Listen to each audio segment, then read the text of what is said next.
Hello, everybody, and welcome to Internal Thoughts, episode 3 of the series. I'm wearing the same shirt because these past two were recorded back to back. Today, I want to discuss how important a good production value is at low tier Counter-Strike, or even having a production, having your content being streamed, and player interviews, and having, even if they're easy to make, graphics, and, having pregame and having good commentators and having a good high quality stream, have a good computer, have the settings be at the best, everything like that, have the perfect view model, everything to look the best. So let's get into that. Starting off, it's really hard, and the best example I can give of an amateur Counter-Strike tournament looking like a professional one is Radium, currently in a hiatus for who knows how long.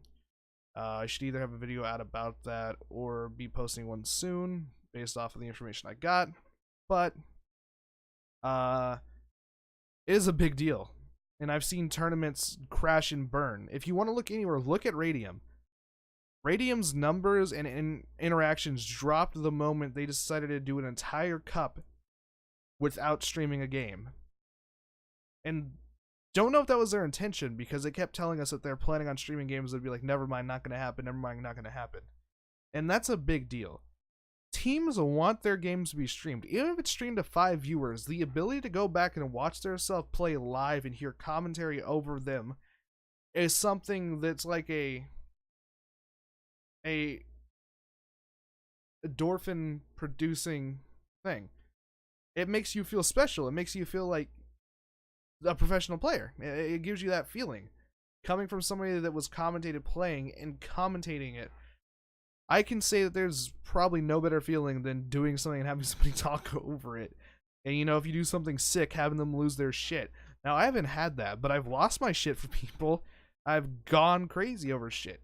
There's highlights out there. I can't find them, but I mean, Radium also, VODs are way past the point of return, so you'd have to go back and look at the clips.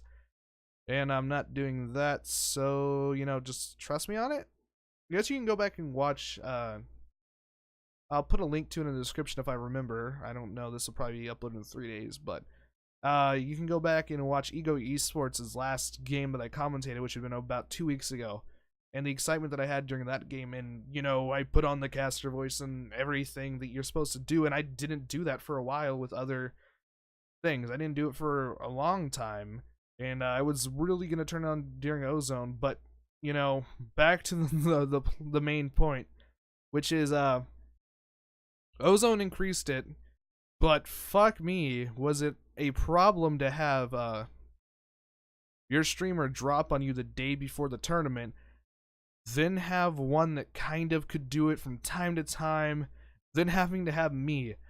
I probably had the worst server on that, the worst computer on that Discord server. And I had to stream 2 games on it. And would have probably streamed the rest of the final if my computer did not go down and could not stream anymore. And then Arctic just started streaming and was like, oh wait, no, my computer's good. Which is a whole nother thing. But that took a hit on our viewership, our interactions, and all that. And it left a negative taste in people's mouth. The blowout victory didn't help much either, 2-0, but that's just something else to add on to the fire. And I basically, when you see a tournament starting off, and you look in there like their Discord thing, and there's not a production, not a caster, not a streamer thing going on, any of those, you can probably tell this thing's gonna last a season. And maybe back in the days of like Fragfest and shit like that, maybe that wasn't required. I wasn't around back then, but now it seems like every team messages me and everything I'm a caster saying, are you going to cast our game? Are you going to cast our game? Are we going to get our game stream? Are we going to get your game stream? And in the support, it's like, hey, are we going to get our game stream? And people were asking us the day before Ozone shut down indefinitely, until November at least, if their games are going to get streamed. And, it's a good thing to do. And people like it. And people will watch your VODs again. People will shout out your Twitch streams to their fans, as big or small as their fan base may be. And I think that it gives bigger sponsors and people that may even want to buy out your league something to look at, a resume almost. And, that leads to bringing on somebody that's able to fund your league more and then getting better production value. And, the dream would be to eventually, like, do enough casting and shit that I'm able to get money to upgrade probably my microphone first so that I sound better.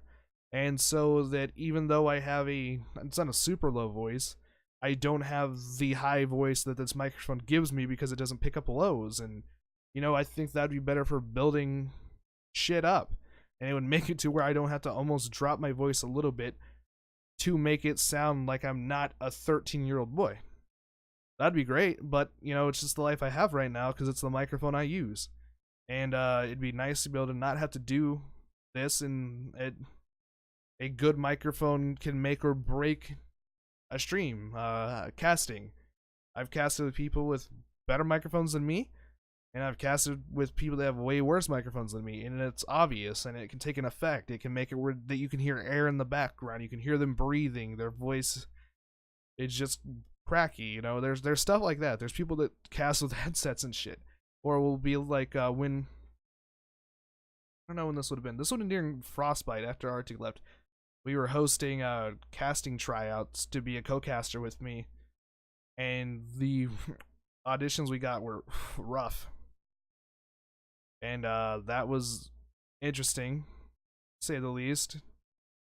Let's not talk about how that ended, but it showed that picking the right people and finding the right people, and I think Radium found the right people.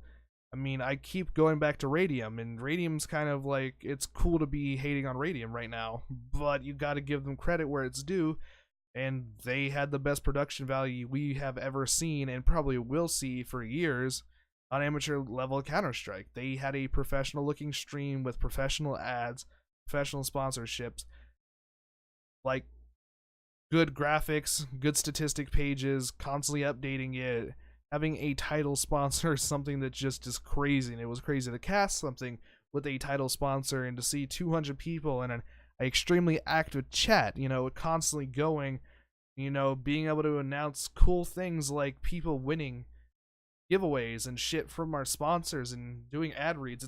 It's really surreal, but it looks professional and it brings people in.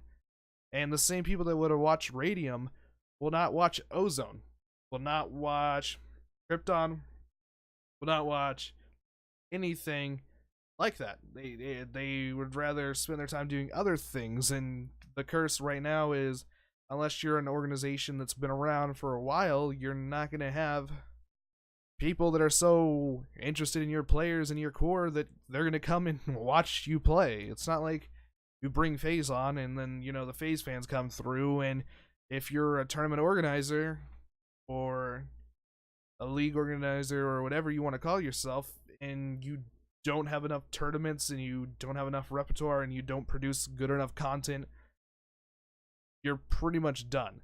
Like, I think it's a given right now that if you're going to be an organization, you need to be trying to make highlight videos. I think, okay, let me read. Not an organization, not a team organization. If you're going to be a tournament organizer, a TO, and you're going to, from the very beginning, and I may or may not be working with somebody that's looking to start a tournament in a season, in a seasonal thing, is that you want prepackaged footage. You want to make your shit look professional. You want to start pimping out your shit on Twitter.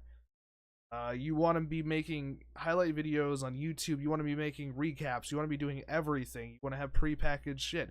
You got an interview, record an interview, put it before the match. Shit like that. To have a group of people analyze, even if it's somebody like me, like somebody that's talking on their microphone through a webcam and it's just being displayed, and there's three of us just discussing Counter-Strike or the teams before the game, that have post-game interviews, and to have two casters, not one caster. Don't do one caster. The most professional thing is to have two casters, have an analytical and a play-by-play guy, and make it to have people that have worked together before and able to play off of each other. You should not have two casters that cast for the first time together for your tournament. They should have worked together before, and you should be telling them to work together. And even if that means they're just casting matchmaking games together or some shit like that, just something to build up a chemistry. And you know, you need to have a good production guy. If you want a good production guy, Journey's around, currently waiting now because Ozone's gone on a temporary leave. Pick him up. He knows how to handle production. And if you need a good analytical caster, pick him up. He is good. He's a good option to bring on if you want to handle production. Find yourself a dedicated person that can stream the games. Now, unfortunately, most people don't have the money in the bank to make their own HUD like Radium did, which was really similar to PGL, but from getting responses from him and looking through the shit, was custom made for them, even if the guy they originally got it from was around PGL. But they had to buy the rights to it. Then you have to have a separate machine to maintain the scoreboard, and then you had to stream the game. And I mean, Ethan had a supercomputer, which was great, but most people don't have that. So I mean, even if you don't have your own UI, the new one's fine. The new Counter-Strike UI looks great. Way better than the old one. It looks like a modern UI, and it looks like a great thing for broadcasting. Unfortunately, another curse that is upon people is that we don't have the capabilities, I don't think, I'm going to look more into it, eventually working with the tournament I am, to have it to where you can get an observer. An observer is a big deal. But the issue is that if you have somebody, whoever your streamer is doing the observing, there's no way for the casters to know what they're looking at. It's not like we can get a frame by frame recap and replay on our screens of what the observer's looking at. It's not like during the major when you have the caster camera control, which isn't the casters, it's the observer. If we could have that ability, that'd be great, because then all of a sudden we could have professional or semi-professional observers that actually can tell a story with what you're looking at and have good overviews and shit like that. And then it makes it to where you're not having to rely on GoTV to look at a dead body for you. Now Counter-Strike probably has the best observing thing possible that is generated by the game itself. But that'd be fantastic. I think that you need to find a streamer that can play the game at the highest settings with the no lag. 60 FPS is a given at this point. You need 60 FPS. You cannot do 30 FPS. It looks terrible. You need to... I think you need to add... Oh, sorry about that. You need to add a bit of color correction to your game. Not color correction, I guess it's you raise the saturation a little bit. You got to make it look prettier than normal Counter-Strike. And I think that branding's a big thing, but that's a whole nother situation. This is just about the production value. And like I said, once again, you need a guy. Journey's available. He's part of Ozone. He's part of a bunch of different leagues. And the guy's just hungry for work, and especially paid work. If you can pay him, that'd be great. You know, you'd get him on. I'll leave a link to his Twitter in the description if I remember that as well. I don't remember what the first thing I was supposed to link it was, but oh yeah, I'll link the sports Twitch. But anyways, guys, that is it. And yeah, have a good night or a good day. Goodbye.